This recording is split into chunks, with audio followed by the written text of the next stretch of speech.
नमस्कार, आई न्यूज 18 में आपका स्वागत है। मैं हूं आपके साथ अंकिता। चलिए बढ़ते हैं मुख्य खबर की ओर।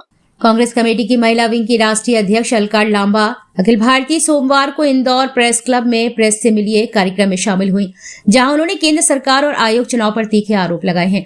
लांबा ने कहा कि देश के प्रधानमंत्री और केंद्र सरकार चोरी के रास्ते अपना रहे हैं। चुनाव आयोग जैसी संवैधानिक संस्था सत्ता के आगे झुक गई है। एक वोट का अधिकार छीना जा रहा है और फर्जी वोट के सहारे लोकतंत्र को कमजोर किया जा रहा है। प्रेस से मिलिए कार्यक्रम में लांबा ने दावा किया कि हरियाणा में 25 लाख फर्जी वोट मिले, लेकिन चुनाव आयोग ने विपक्ष की शिकायतों पर कार्रवाई नहीं की। अलका ने आरोप लगाया कि विपक्ष के द्वारा बार बार मांग करने पर भी चुनाव आयोग ने वोटर लिस्ट उपलब्ध नहीं करवाई। हमने 8-9 महीने लगाकर हरियाणा की वोटर लिस्ट खंगाली और पाया कि लाखों फर्जी वोट जुड़े हैं। चुनाव कांग्रेस और बीजेपी के बीच 22,000 वोट से तय हुआ। ये लोकतंत्र की सीधी लूट है। वहीं महिला सुरक्षा पर अलका लांबा ने केंद्र और राज्यों की भाजपा सरकारों को कटघरे में खड़ा किया है। उन्होंने कहा कि बेटी बचाओ का नारा देने वाले नेताओं के राज्य सबसे असुरक्षित है। उन्नाव, बिल्किस बानो, ब्रजभूषण शरद सिंह से जुड़े मामलों में भाजपा सरकार और एजेंसियां अपराधियों को बचाती नजर आई हैं।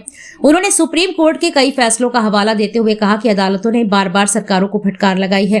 लांबा ने कहा कि देश भर में महिला कांग्रेस ने चोरी के खिलाफ और ईवीएम, SIR प्रणाली और फर्जी वोटर लिस्ट को लेकर आंदोलन किए, लेकिन सरकार और चुनाव आयोग ने सुनवाई नहीं की। उन्होंने दावा किया कि भाजपा सरकारें अपराध रोकने में असफल है, इसलिए अपराधियों में कोई डर नहीं है।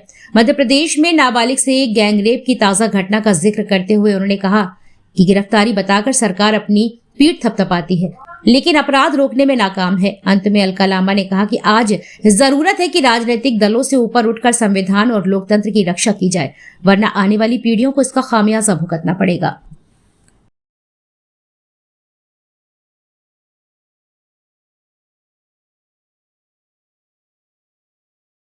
एक तो ये कि आपका पूरा वक्तव्य सुनने के बाद ये लगा कि कांग्रेस को सुप्रीम कोर्ट की बैसाखियों का सहारा है। सुप्रीम कोर्ट बैसाखी कैसे हो सकती है?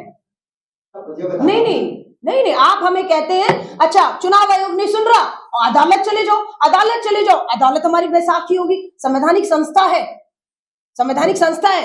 अगर अन्याय होगा, न्याय के लिए अदालत ही जाएंगे और करोड़ों लोग वहां पर हैं न्याय के लिए। हाँ जी, सुप्रीम कोर्ट को ही सब कुछ करना है तो कांग्रेस नहीं, सुप्रीम कोर्ट को ही सब कुछ करना है तो सरकार क्या कर रही है? इस्तीफा देकर घर चली जाए। काम सरकार को करना है ना। सत्ता में देखिए जो है मुख्यमंत्री, अगर आप है काम आपको करना है या मुझे करना है। अगर आपका काम वो कर रहा है सुप्रीम कोर्ट, तो आपको इस्तीफा देना है या मुझे इस्तीफा देना है? विपक्ष क्या करेगी? नहीं, लगातार आंदोलित है अपने लोकतांत्रिक तरीकों से। भारत जोड़ो यात्रा, भारत जोड़ो न्याय यात्रा, किसानों के आंदोलन में हम खड़े रहे, घुटने पर लाए इस सरकार को कृषि कानून वापस लिए। नहीं, पब्लिक हमारे साथ है। इस गलतफहमी में कोई भी मत रहिएगा।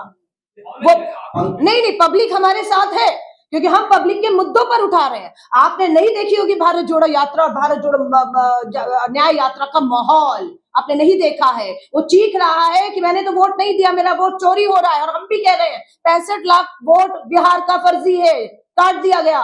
हमने छाना है, किसका कटा? दलित का कटा, आदिवासी का कटा, मुस्लिम अल्पसंख्यकों का कटा है। मैं आपको फिर कह रही हूँ। दूसरा प्रश्न मेरा ये है